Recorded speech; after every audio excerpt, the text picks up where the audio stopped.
Cari telespettatori, ben ritornati insieme a noi, i nostri ospiti e i nostri approfondimenti. Non possiamo esimerci da fare questa puntata, incominciamo quindi il nostro ciclo, un po' in ritardo rispetto agli anni passati, ma vi abbiamo messo il meglio di cui siete con voi sera, commentando gli esiti referendari e quindi vedremo di analizzare, di capire cosa ci sta dietro, quindi al di là delle rivendicazioni che ci possono essere di carattere politico, al di là che può essere o non essere un'espressione di voto politico oppure no, c'è un malessere. Che cosa si sottende? Che cosa vorrebbero sostanzialmente i cittadini?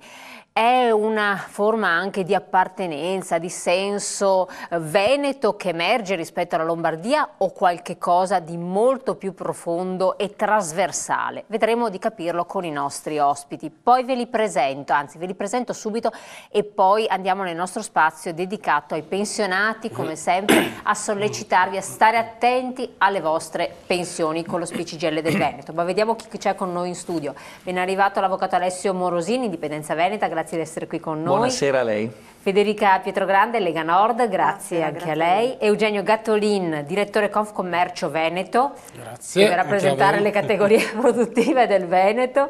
Ben arrivato a Michele Grinzato, direttivo provinciale PSI. Buonasera. E Diego Moscheni, ben ritornato, vicepresidente Comitati Territoriali Union Liberi. Buonasera. Grazie a tutti. anche a lei. Lascio i nostri telespettatori allo spazio con lo Spicigelle, poi ritorniamo in studio e incominciamo.